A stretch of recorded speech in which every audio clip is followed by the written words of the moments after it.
શું દેશમાં કોરોના જેવું લોકડાઉન ફરી લાગશે? જાણો કેમ અચાનક સરકાર એક્શન મોડમાં આવી ગઈ છે.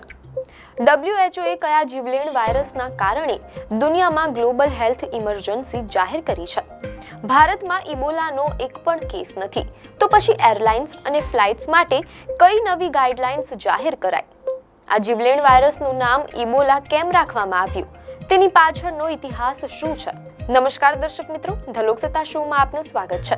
શું કોરોના જેવું લોકડાઉન ફરી લાગશે? આ સવાલ એટલા માટે થઈ રહ્યો છે કારણ કે દેશમાં ઇબોલા વાયરસને લઈને હાઈ એલર્ટ જાહેર કરવામાં આવ્યો છે તેમ અહેવાલોમાંથી જાણવા મળેલ છે. જો કે રાહતની વાત એ છે કે દેશમાં હાલમાં ઇબોલાનો એક પણ કેસ નથી. તેમ છતાં કેન્દ્રીય સ્વાસ્થ્ય મંત્રી જેપી નડ્ડાએ આ સંક્રમણને પહોંચી વળવાની આગોતરી તૈયારીઓ માટે એક હાઈ લેવલ મીટિંગ બોલાવીને સ્થિતિની સમીક્ષા કરી છે અને જરૂરી નિર્દેશો આપ્યા છે.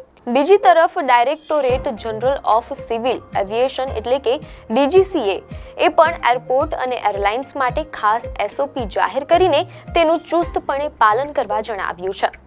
મીડિયા અહેવાલોમાંથી પ્રાપ્ત માહિતી મુજબ કેન્દ્રીય સ્વાસ્થ્ય મંત્રાલયના વરિષ્ઠ અધિકારીઓ સાથે બેઠક કરીને ઇબોલાની રોકથામ, દેખરેખ અને ઇમરજન્સી રિસ્પોન્સ સિસ્ટમની વ્યાપક સમીક્ષા કરવામાં આવી હતી.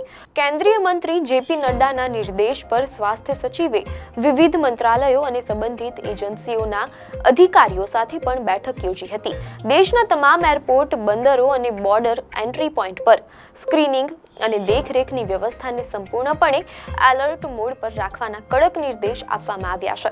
મીડિયાના અહેવાલમાંથી જાણવા મળેલ છે કે તંત્રને વધુ મજબૂત કરવા માટે Indian council of medical research ICMR અને national centre for disease control NCDC ને ટ્રેકિંગ, ટેસ્ટિંગ અને સર્વેલન્સ સિસ્ટમને 24 કલાક એક્ટિવ રાખવા માટે કહેવામાં આવ્યું છે. અહેવાલો મુજબ કેન્દ્ર સરકારે સ્પષ્ટ કર્યું છે કે હાલમાં દેશમાં ઇબોલાનો કોઈ કેસ સામે આવ્યો નથી, પરંતુ સાવચેતીના ભાગરૂપે આ રોગ સામે લડવાની તૈયારીઓ તેજ કરી દેવામાં આવી છે.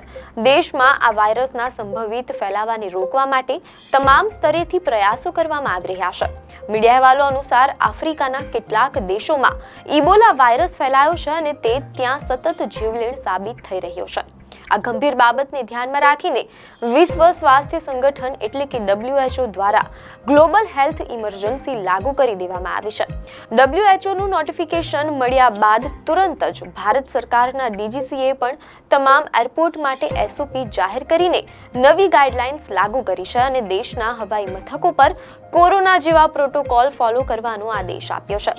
મીડિયા અહેવાલોમાંથી પ્રાપ્ત માહિતી મુજબ આ નવી SOP મુજબ યુગાન્ડા અને કોંગો સાથે પ્રત્યક્ષ કે પરોક્ષ સંપર્ક ધરાવતી 20 થી વધુ એરલાઇન્સને ખાસ નિર્દેશ આપવામાં આવ્યો છે. આ દેશોમાંથી આવતી એરલાઇન્સે ભારતમાં મુસાફરોને પ્લેનમાંથી ઉતારતા પહેલા તેમની પાસેથી ફરજિયાત સેલ્ફ ડિક્લેરેશન ફોર્મ એટલે કે સ્વઘોષણા પત્ર ભરાવવું પડશે અને તેને કેન્દ્રીય સ્વાસ્થ્ય મંત્રાલય સુધી પહોંચાડવાનું રહેશે. કોંગો સાથે કનેક્ટેડ એરલાઇન્સમાં Air India, IndiGo, Akasa Air, Emirates, Air France, Etihad Airways અને ઇજિપ્ત એર સામેલ છે. જ્યારે યુગાન્ડા સાથે કનેક્ટેડ 17 એરલાઇન્સની યાદીમાં એર ઇન્ડિયા, ઇન્ડિગો અને KLM મુખ્ય છે. આગામી સમયમાં મુસાફરી દરમિયાન એરલાઇન્સે ફ્લાઇટમાં ખાસ એનાઉન્સમેન્ટ એટલે કે જાહેરાત કરવાની રહેશે. જો કોઈ મુસાફરને મુસાફરી દરમિયાન તાવ, નબળાઈ, સ્નાયુઓમાં દુખાવો, માથાનો દુખાવો, ગળામાં ખરાશ, ઉલટી, ઝાડા, ચામડી પર ચકામા કે રક્તસ્રાવ જેવા લક્ષણો દેખાય તો તેમણે તરત જ ક્રૂ મેમ્બર્સને જાણ કરવાની રહેશે. એરલાઇન્સે પોતાની ફર્સ્ટ એડ કિટમાં 3 layer mask, single use gloves એટલે કે મોજા, PPE કિટ અને સેનિટાઇઝર પણ અનિવાર્યપણે રાખવા પડશે. અત્રે ઉલ્લેખનીય છે કે આફ્રિકાના દેશ યુગાન્ડામાં ઇબોલા વાયરસ પહેલા પણ ફેલાઈ ચૂક્યો છે. મીડિયા અહેવાલોમાંથી જાણવા મળેલ છે કે વર્ષ 2000માં આ જીવલેણ વાયરસ પહેલીવાર ત્યાં ફેલાયો હતો. ત્યારબાદ વર્ષ 2014 થી 2016 દરમિયાન પશ્ચિમ આફ્રિકામાં ઇબોલાએ ભારે તબાહી મચાવી હતી. તે 2 વર્ષના ગાળામાં ઇબોલાની ઝપેટમાં આવવાથી કેટલાક લોકોના મોત થયા હતા. મીડિયા અહેવાલો અનુસાર ઇબોલા વાયરસ વિશે વિશ્વને સૌથી પહેલા વર્ષ 1976માં ખબર પડી હતી.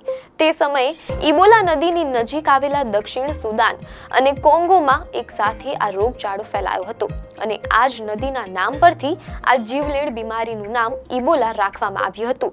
આમ ભારત સરકાર અને આરોગ્ય મંત્રાલય હાલમાં કોઈ પણ પ્રકારનું જોખમ લેવા માંગતા નથી. જો કે દેશમાં ચિંતા કરવાની કોઈ જરૂર નથી, કારણ કે હજી સુધી કોઈ કેસ નોંધાયો નથી.